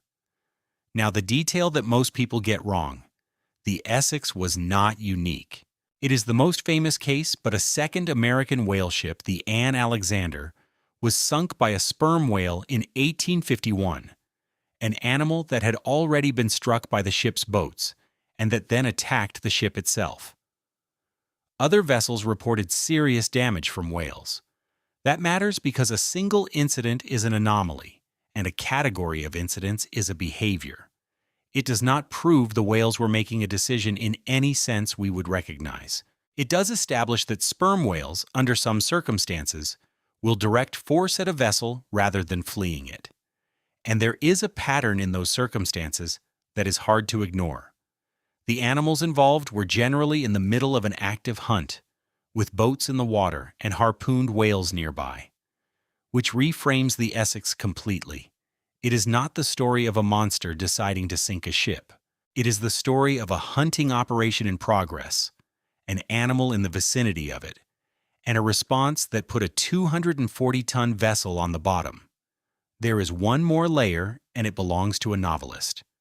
Herman Melville read the Essex survivor's account. He met one of the survivor's sons, and the sinking became the ending of Moby Dick, which is why almost everyone who knows this story thinks they are remembering fiction. That inversion is worth pausing on. The novel is so dominant that the real event has been absorbed into it. People treat a documented shipwreck as a literary invention, and then, because it sounds like fiction, discount the possibility that a whale can do this at all. The whale can do this. The Essex is on the record. Now here is where we have to be disciplined, because this is the most emotionally loaded material in the entire story, and it proves the least. One event, even two, tells you almost nothing about a species. Individual animals do unusual things. An anomaly is not a capability. If the argument for sperm whale intelligence rests on a ship sinking in 1820, it is a bad argument, and it deserves to be dismissed. Intent cannot be recovered from that wreck. Not now, not ever. What would prove something is not one dramatic incident. It would be a pattern, a change spread across many animals, in many places over time, in a direction that consistently favored the whales, something that could be measured rather than described, something that showed the population responding to a threat it had never encountered before, and responding faster than the threat could adapt. That evidence exists. And it was sitting in plain sight for 150 years, written in the handwriting of the men who did the killing. Every whale ship kept a logbook, not for posterity, for business. Position, weather, conditions, whales sighted, boats lowered, whales struck, whales taken, barrels of oil rendered. Day after day, voyage after voyage, for decades, across every ocean these ships worked. Thousands of those logbooks survived. They sat in maritime archives and historical societies, read mostly by people interested in ships. Then somebody realized what they actually were. A logbook is a data set. Sightings and strikes and misses, recorded consistently by observers with no theoretical agenda, covering the exact period when an industrial predator entered ocean after ocean and started killing an animal that had never encountered it before. It is effectively a record of first contact, written by the attacker, so researchers went through them.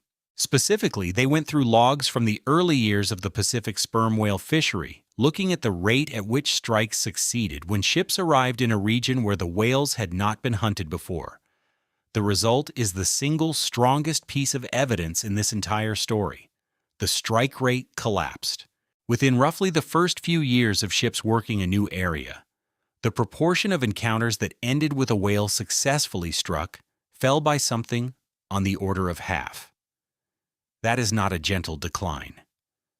That is the effectiveness of an entire industry being cut in half in a handful of years, in the same water, with the same equipment, hunting the same species.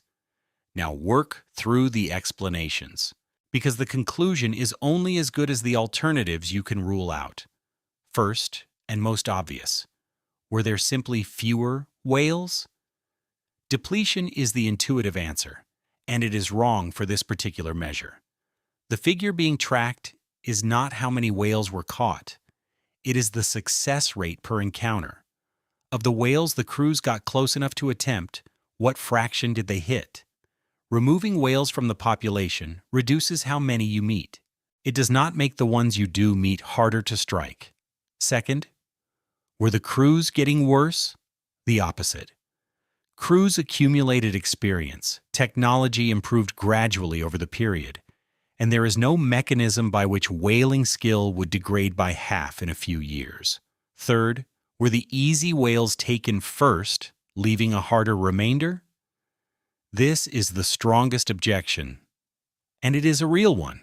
If the boldest, most approachable animals were killed early, the survivors would be a naturally warier subset, and the strike rate would fall through selection rather than learning. That cannot be fully excluded from the logbook data alone. It is a legitimate competing explanation, and it has to stay on the table. But there is a timing problem with it. Selection of that kind operates through differential survival and reproduction. Sperm whales reproduce slowly, a calf every several years, maturity taking a decade or more. Reshaping the behavioral composition of a population through selection takes generations. The drop in the logbooks happened in a few years. The timescale is too fast for evolution and about right for learning. And that is what makes this evidence significant. It is not that the whales became harder to catch. It is how quickly. Now the second half, which is the part that connects to everything before it. The logs do not just record success rates. They record what the whales did. In the early encounters, whalers described the behavior we already know. Whales staying at the surface, gathering around wounded animals, forming into the defensive ring. The marguerite, the doctrine built over millions of years against toothed predators. Against boats, that was suicide. And we established why. It concentrated the group, held it stationary, and offered a wall of tails against men who never had to come within reach of them. Later accounts describe something different. Whales moving away rapidly rather than clustering, diving instead of remaining at the surface, and repeatedly whales swimming upwind. Stop on that one, because it is the detail that does the most work. A 19th century whale ship was a sailing vessel. It could not sail directly into the wind. A whale that runs downwind is running along the ship's best point of sail. A whale that goes upwind forces the vessel to tack, to zigzag, losing time and ground on every leg. That is not just fleeing. That is fleeing in the one direction that specifically degrades the pursuing vehicle's capability. Whether the whales understood the sailing mechanics is not something anyone can claim. What can be said is that the behavior that appears in the later record is precisely the behavior that works against this particular predator, and it replaced behavior that was getting them killed. So a defense tuned for orcas was abandoned, and something effective against ships took its place across a population, in years. Now the mechanism, and this is where everything earlier pays off. How does a behavior spread through a population that fast? Not genetically. There is not enough time. Socially. Through the architecture that was already in place long before we arrived. Sperm whale females live in stable units for decades. Units associate with other units of the same clan. Clans span thousands of kilometers of ocean and contain thousands of individuals. The animals are in near constant acoustic contact, with a signaling system running continuously whenever they are at the surface. That is a transmission network. It is exactly the structure required to move information across a population faster than the population can breed. And this is where the whaling data and the clan data lock together. The clans are the channel. The multi-decade units are the storage. The codas are the medium. Whether or not they encode content, they maintain the associations through which behavior propagates. An animal in one group survives an encounter with a ship. That group's behavior changes. That group meets other groups of the same clan. The behavior spreads. A fleet could not adapt at that speed. The whales could. Now the necessary restraint, because this claim has been overstated everywhere it has been reported. The interpretation is contested. Some researchers argue the effect is real and the learning explanation is the best fit. Others argue the data are too coarse, the logbook records too inconsistent. The alternative explanation's too difficult to exclude. Nobody has demonstrated the transmission process directly. No one watched one group of whales learn from another.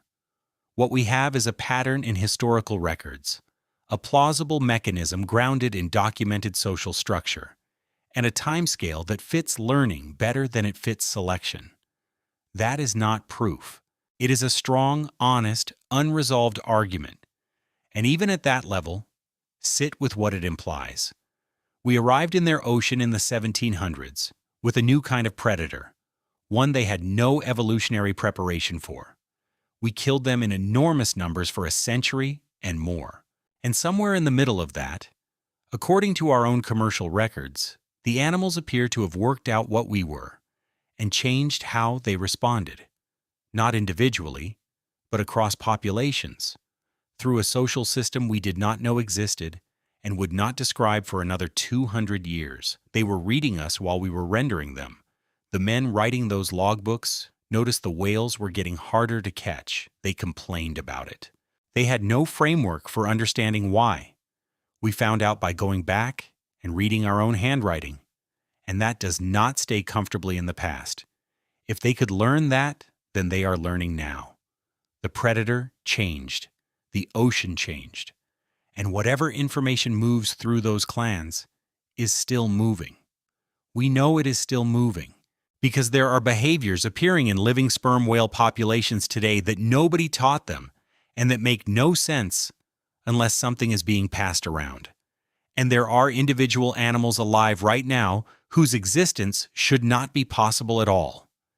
In 1987, off the Azores, researchers photographed a sperm whale with something badly wrong with its head. The lower jaw was twisted, bent to one side and locked there, deformed to the point of being unusable in any normal sense. This was not a fresh injury. The animal had clearly been living with it for a long time. That should be a death sentence.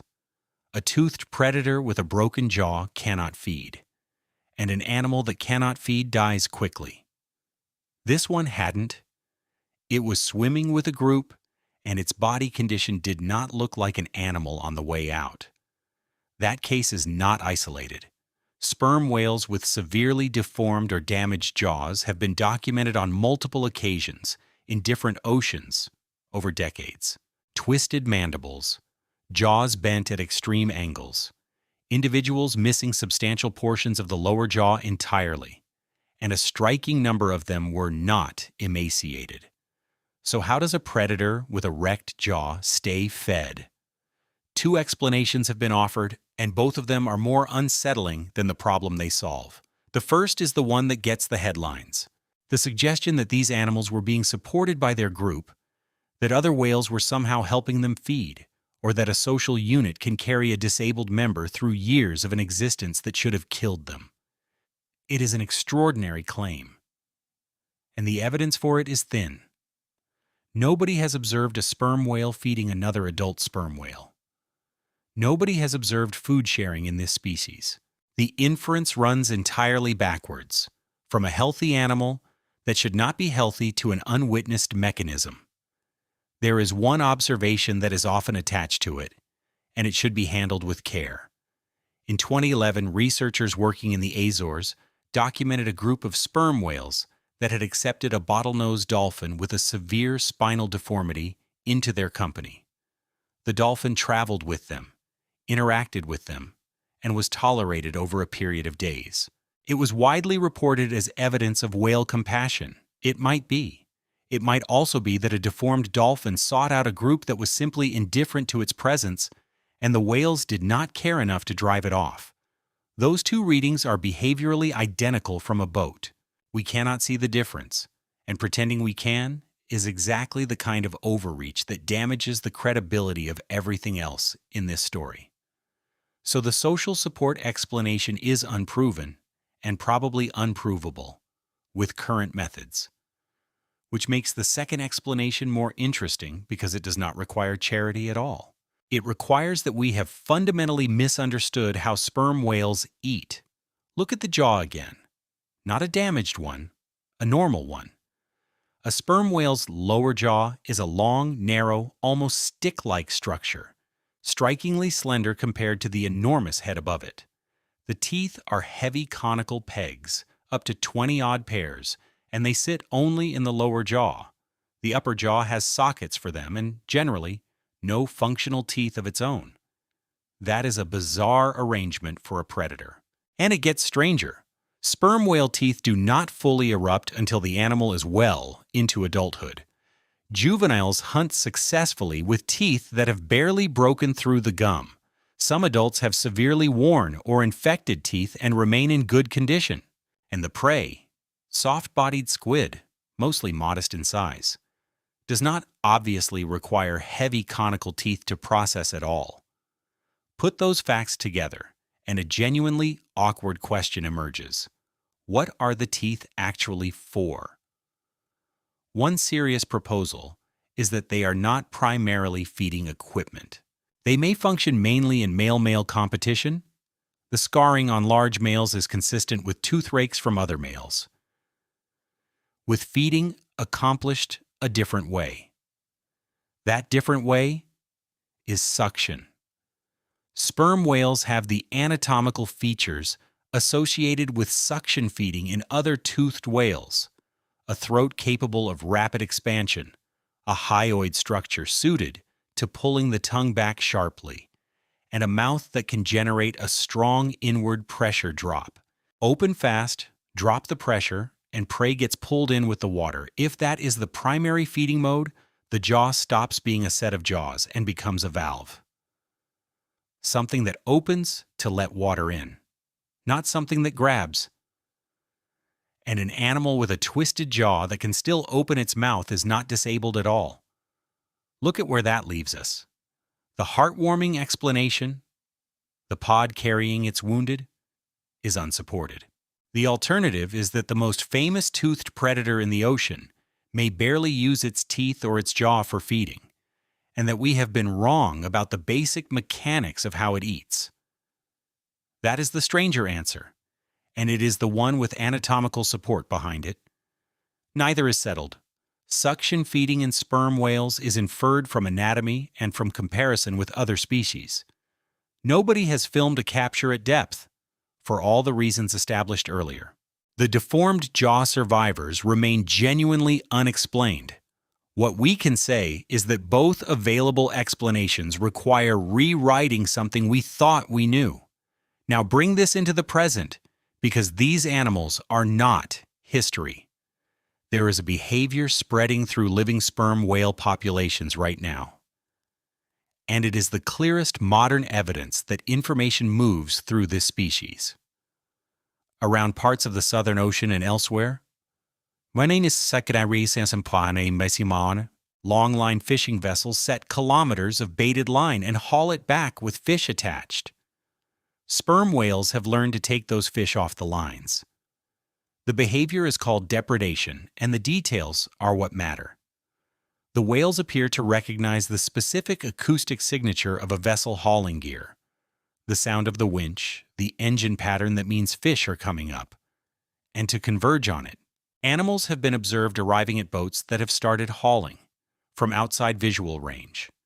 They have effectively learned to identify a dinner bell made of machinery noise in a species whose entire perceptual world is acoustic. And the behavior spreads. It has appeared in multiple fisheries, in multiple regions, growing over time, in populations that had no such behavior before long lining arrived. That is the whaling era pattern running again, in real time, with better documentation. A new human activity appears. The whales work out what it means. The knowledge propagates. The difference is that this time it is not being recorded in ink by men with harpoons. It is being recorded by fisheries observers on hydrophones with tags while it happens. We are watching the transmission network operate, which brings the whole thing to an uncomfortable place. We have an animal that changes its behavior in response to us, faster than genetics allows, through a social structure spanning ocean basins. We have documented that it happened during whaling, and we can watch it happening now. And we still cannot understand a single thing they say to each other. The transmission is visible in behavior. The medium is completely opaque. We can see information moving, and we cannot read it.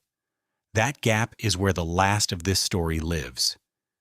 And it is closing from one direction only.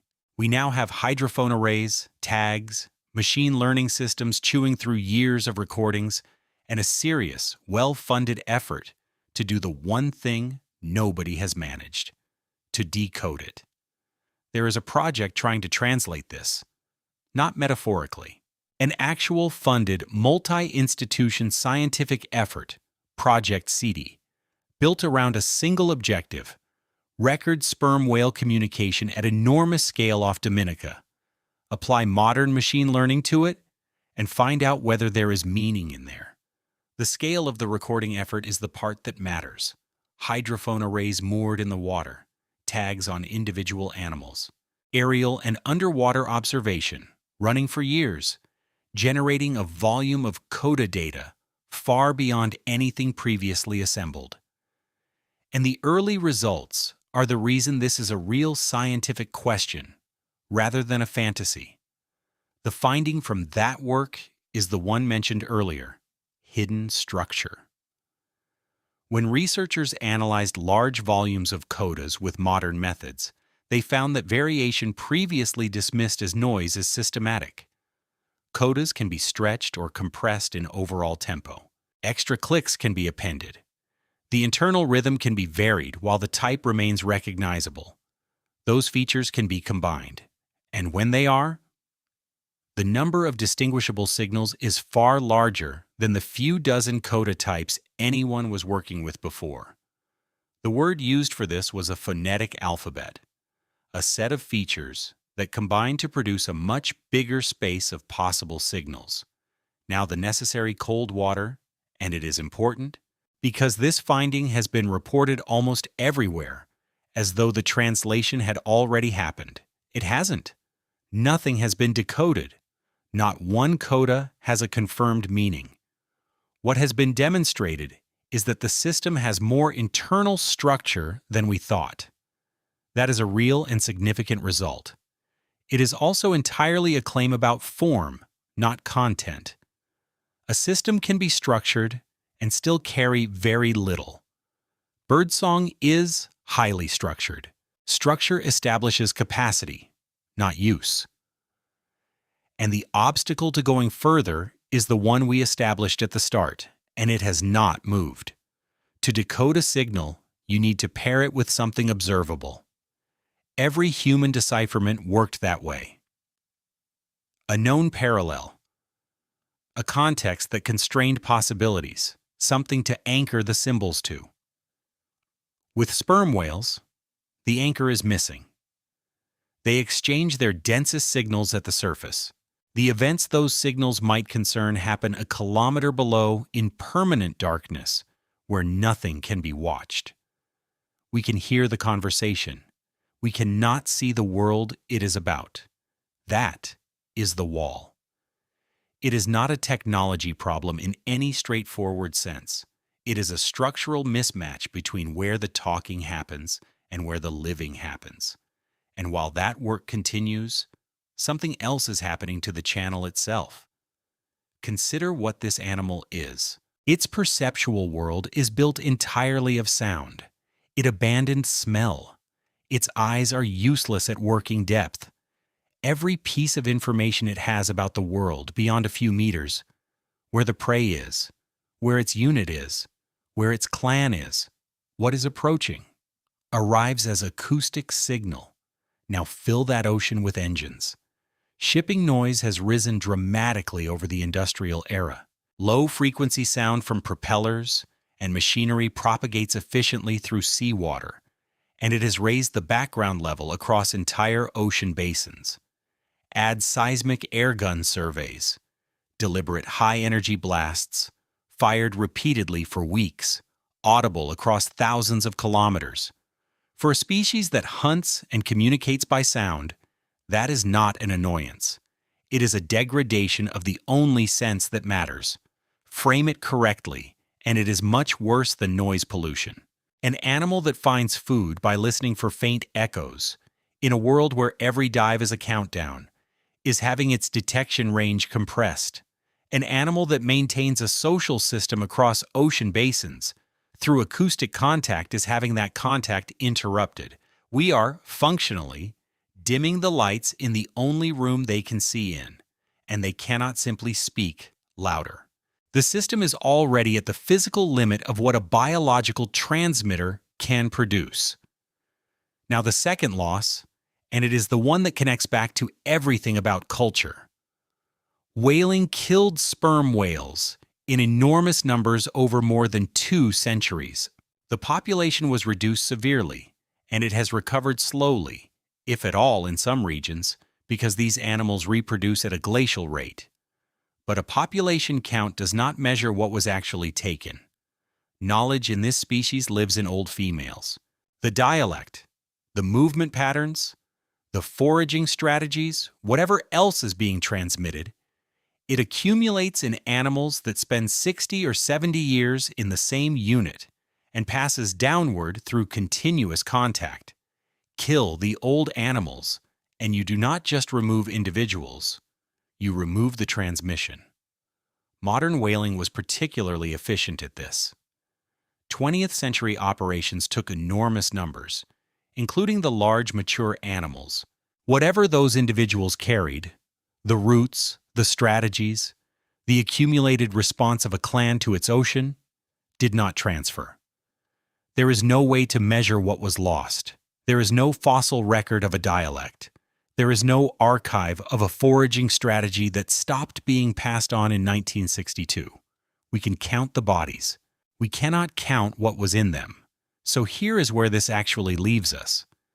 Everything in this story has been building one shape, and it is not the shape people expect from a video with this title. The head is not a head. It is an acoustic instrument occupying a third of the body, tuned by asymmetric bone and air mirrors, firing the loudest sound any animal makes into black water to find prey that barely reflects. The brain is not simply large. It is organized around hearing, running a search problem in 3 dimensions on a fixed oxygen budget, hundreds of times a day, for 70 years. The dive is not endurance. It is a controlled shutdown with a clock attached, where the only thing that matters is deciding correctly. The society is not affection. It is a logistic system that exists because a calf cannot follow its mother into the dark. The formation is not instinct. It is a doctrine, switchable, executed in seconds. The clans are not populations. They are cultures, spanning oceans, transmitting behavior that changes whether calves survive. And when we arrived with ships, they changed, faster than breeding allows. We know because we wrote it down ourselves in our own logbooks, in the handwriting of the men doing the killing. And we did not understand what we had recorded for another 150 years. That is what terrifying means here. Not that a whale might sink a boat, though one did, twice, in 1820. Not size, not teeth, not the ability to bite a boat in half. It is that there was something on the other side of that hunt. Something running a social system, holding an identity, passing information between generations across thousands of kilometers of water, watching a new predator arrive and adjusting to it, while we processed it into oil and sold it by the barrel to light our streets. We were not hunting a resource. We were in a 200-year interaction with a species that was responding to us. And only one side understood that was happening. And it has not stopped. The clans are still out there. The behavior is still spreading. The long-line whales prove it. The codas are still being exchanged right now in every ocean, in patterns we can record with perfect fidelity and cannot read at all. Somewhere off Dominica there is a hydrophone in the water. The trace scrolls. Clicks arrive, spaced with the precision that carries the size of the animal that made them, arranged in rhythms that mean something to a listener that is not us. Below it, past the last of the light, a shape is descending into water that has never been lit. Silent now, working, alone, running a search we cannot follow with a mind we cannot describe. The conversation is ongoing. We are not in it.